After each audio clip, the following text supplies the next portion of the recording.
Very very good morning students, this is Juhi Mishra, आपकी biology educator.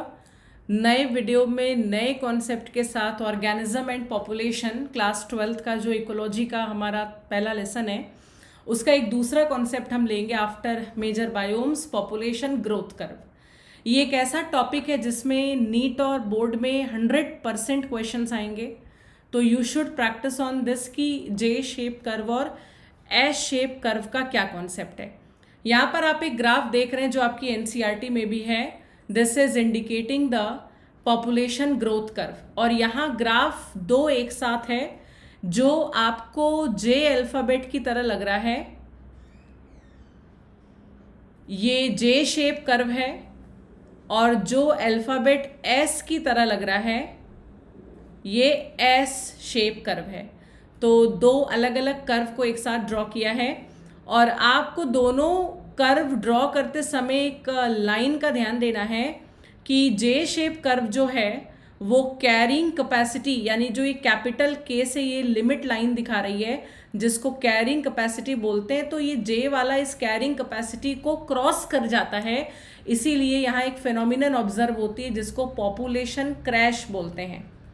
Population crash इसीलिए होती है क्योंकि अगर किसी लिमिटेड एरिया में आप अनलिमिटेड लोगों को रखेंगे तो वो ज़्यादा रिसोर्सेज को यूटिलाइज करेंगे। जगह कम है, सामान कम है, लोग ज़्यादा हैं, तो ऐसे में क्या होगा, एक बड़े लेवल पर लोग मरना शुरू करेंगे, तो पॉपुलेशन क्रैश हो जाएगी, मर जाएंगे सब। और एक बंडल में ऐसा होगा या बड़े लेवल पर ऐसा होगा क्योंकि जब जब कोई लिमिट क्रॉस करता है या लिमिट से ज़्यादा कोई चीज़ हो जाती है तो उस समय पॉपुलेशन क्रैश होगा, रिसोर्स की कमी और जगह की कमी से ऐसा होता है। तो इसके लिए जो फॉर्मूला है this is dn/dt is equal to Rn।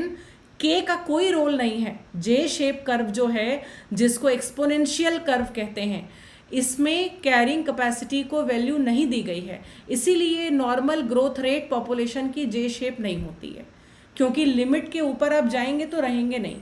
तो dn/dt, तो dn/dt का मतलब है rate of change of population density, ठीक है, और Rn जिसमें R का मतलब होता है intrinsic rate of natural increase, यानी कि जो इंटरनल बायोटिक पोटेंशियल होती है ऑर्गेनिज्म की, जिसकी वजह से वो क्या करता है, वो आपका मीन्स ग्रो करता है, रिप्रोड्यूस करता है या वहाँ सर्वाइव करता है। और जे शेप के जस्ट अपोजिट जो कर्व नंबर 2 है वो एस शेप है। मोस्ट एक्सेप्टेड कर्व जो होता है, जो पॉपुलेशन ग्रोथ मॉडल में सच में, मतलब जैसा मॉडल हम शो करते हैं अपनी ग्रोथ में, even bacteria also growth model का अगर ग्राफ पूछेगा तो एस शेप या इसको सिग्मॉइड कर्व बोलते हैं, लॉजिस्टिक ग्रोथ कर्व के नाम से भी जाना जाता है। ये लिमिट के नीचे होता है, यानी कि के कैरिंग कैपेसिटी के लाइन के ये नीचे होता है, जिसमें रिसोर्सेज जो होते हैं उसके हिसाब से ऑर्गेनिज्म उसको यूज़ करता है। फॉर्मूला बन के आता है dn/dt is equal to Rn k minus n/k। तो dn/dt का मतलब आपको पता ही है, rate of change of population density. n का मतलब होता है population density at initial time t, जबकि R का मतलब intrinsic rate of natural increase, और K is equals to carrying capacity, यानी कि जो उस एरिया की, मतलब जो लिमिट है उस हिसाब से। इसमें 3 फेजेस होते हैं।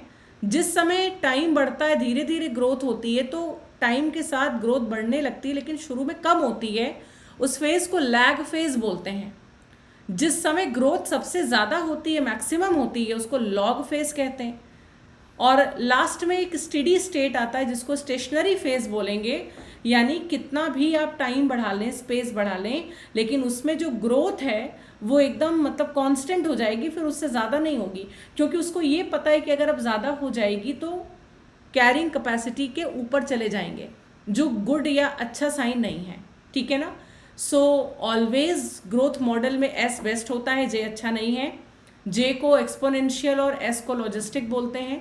जे वाले में पॉपुलेशन क्रैश होता है, एस वाले में पॉपुलेशन क्रैश नहीं होता। जे के फॉर्मूले में के का कोई रोल नहीं है, जबकि एस के फॉर्मूले में कैरिंग कैपेसिटी को इन्वॉल्व किया जाता है। And one of the best model is S shape या sigmoid model. Thank you so much for watching this session.